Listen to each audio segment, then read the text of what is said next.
The first thing we're going to do is plug in the machine and turn it on. And you'll know the machine is on when the light comes on. On the side we have the hand wheel. On the top we have the bobbin winding stopper and bobbin winding spindle, the carry handle, the spool pin where we'll put our thread when we thread the machine, the stitch width dial to adjust the width of our stitches, the tension dial to fine-tune the look of our stitches, the bobbin winding tension disc, a metal threading guide, another metal guide, the take-up lever, which will be really important when we thread the machine. On the front, we have the reverse lever, the stitch length dial, and the stitch selector dial. Down by our needle, we have the built-in needle threader, the needle, the all-purpose foot, and behind the all-purpose foot, we have the presser foot lifter, which raises and lowers our presser foot. When we remove the accessory tray, we expose the free arm of the machine. And when we open the door, we have accessories inside. In this pouch, we have some essentials like needles, extra bobbins, a spool cap, and some additional presser feet, as well as a buttonhole foot. Let's take a look at some of those extra presser feet that come with our machine. In addition to the all-purpose foot that's already on your machine, you get the buttonhole foot for making buttonholes, the button sewing foot for sewing on buttons, and the zipper foot, used for inserting zippers into your projects, but it can also be used for piping. Now let's wind a bobbin.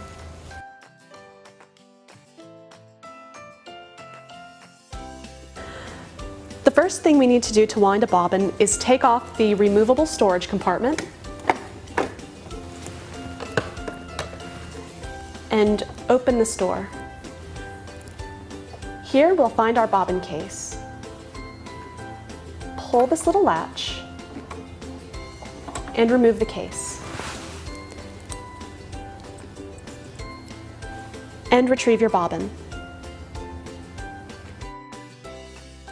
This machine uses Class 15 transparent bobbins.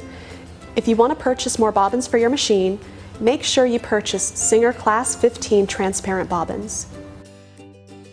To wind our bobbin, place a spool of thread onto the spool pin and cap it off with a spool cap.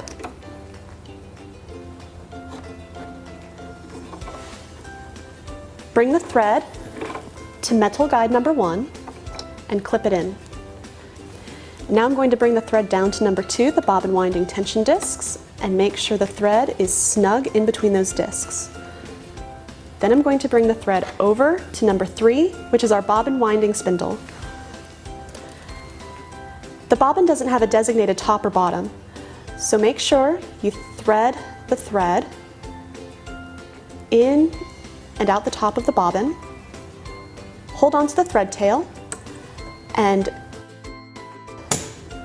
click the bobbin into place on the bobbin winding spindle.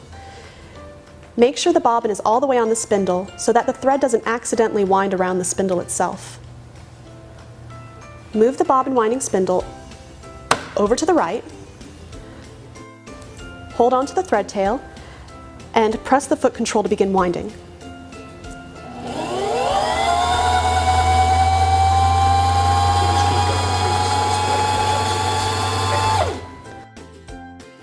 When the thread tail is buried, clip the tail flush with the top of the bobbin and continue winding until the bobbin is full or until you have enough thread for your project.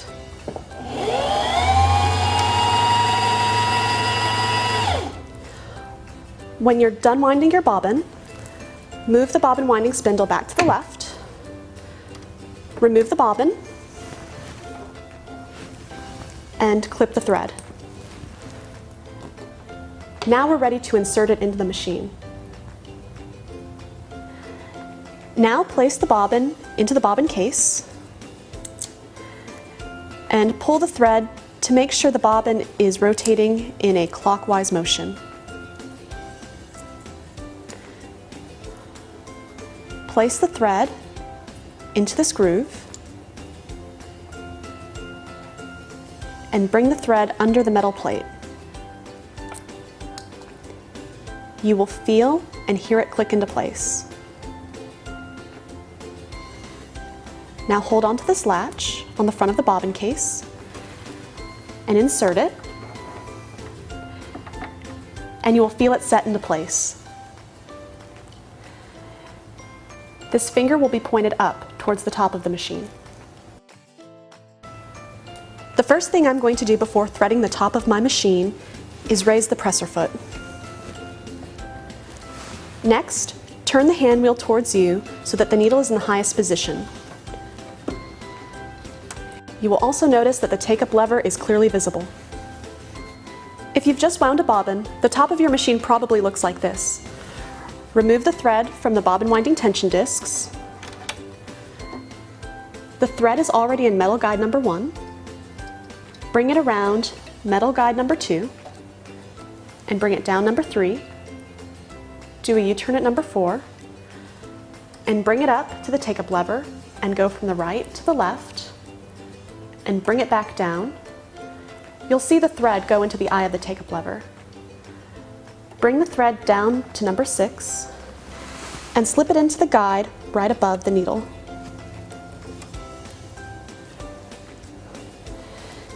This machine has a built-in needle threader, so bring the thread over to the metal hook and push down on the built-in needle threader so that it encompasses the needle. Bring the thread in between the 2 prongs and hold on to the thread to give it a bit of tension and release the built-in needle threader. In the back, there will be a little loop. Pull onto that loop and your needle is threaded.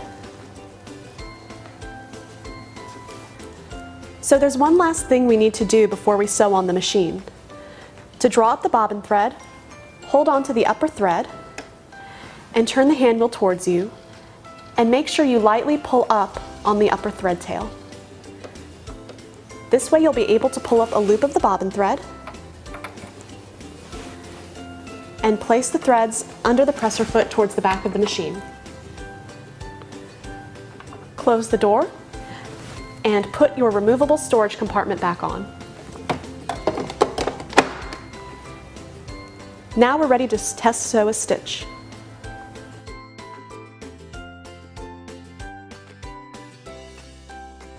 Before we do a test stitch out on our machine, make sure this machine is selected for a straight stitch. If it's not, turn your stitch selector dial so that the straight stitch icon is in line with the gray dot above. Make sure your stitch length dial is set between 2 and 3, which is a standard length for a straight stitch. And make sure your stitch width dial is set to 0. Now place your test piece of fabric under the presser foot, lower the presser foot, and press your foot control to begin sewing.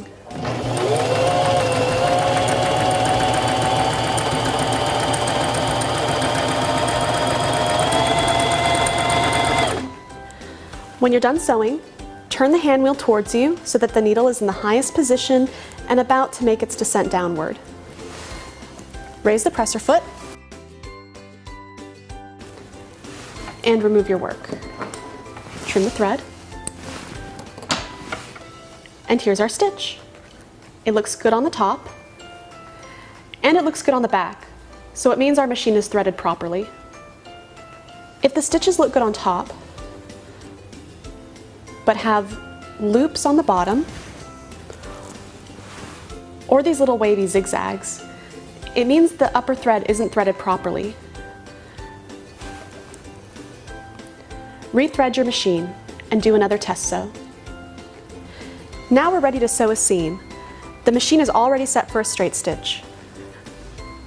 I notice on the needle plate there are some lines. While the needle is in center position, the line closest to the presser foot is 3/8 of an inch. The second line to the right is 1/2 inch. And the third line over is 5/8 of an inch. A lot of commercial patterns I work with use 5/8 inch seam allowance, so I'm going to follow the third line. Place the fabric under the presser foot so that the edge of the seam lines up with your guideline, and lower the presser foot.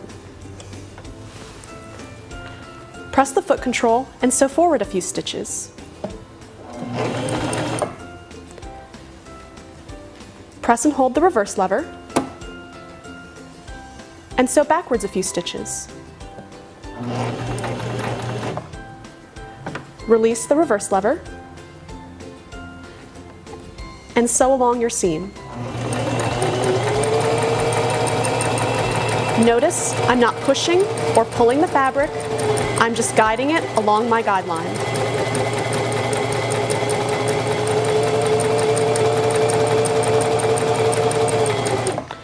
Stop at the end of the fabric, press and hold the reverse lever, and sew backwards a few stitches. Release the reverse lever and sew to the end. Turn the hand wheel so the needle is in the highest position and is about to make its descent downward. Raise the presser foot and remove the fabric. And here's our seam. The reverse stitching at the beginning and end of the seam secure the thread so that it doesn't become unraveled. Now let's take a look at some of our other stitches. To select another stitch on the machine, I'm going to come to the stitch selector dial, and I want to do a multi-step zigzag stitch. So I'm going to move the dial until it clicks into place on this grouping of stitches that contains a multi-step zigzag stitch. But I see three colors. I see gray, blue, and red. So how do I know which one I'm going to sew? If I come up to the stitch length dial, I see that my numbers are in gray. So if the gray numbers line up with the gray dot above, then I'm going to sew a gray stitch. If I want to sew the blue honeycomb stitch, I'm going to turn my stitch length dial so that it clicks on the blue S1. If I want to sew the red feather looking stitch, I'm going to turn my stitch length dial and click it into place on the red S2. But I want to sew a gray multi-step zigzag, so I'm going to turn the stitch length dial back to where we had it between 2 and 3. Because these are decorative stitches, there needs to be width involved. So I'm going to come up to the stitch width dial and I'm going to move it all the way up to 5. Now let's see what that looks like. Place the fabric under the presser foot, lower the presser foot, and begin sewing.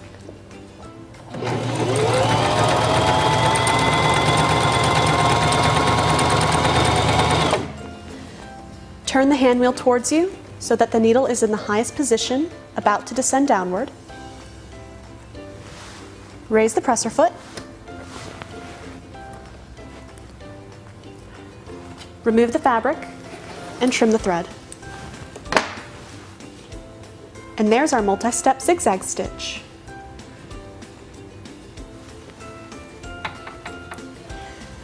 Now I want to sew this blue honeycomb stitch. The stitch grouping is already selected on my stitch selector dial. I'm going to come up to the stitch length dial and move it so that the blue S1 is selected. The stitch width dial is already set to number 5. Wait, you haven't seen the best part yet. Here are some amazing offers and specials available for one time only. You can't afford to miss it.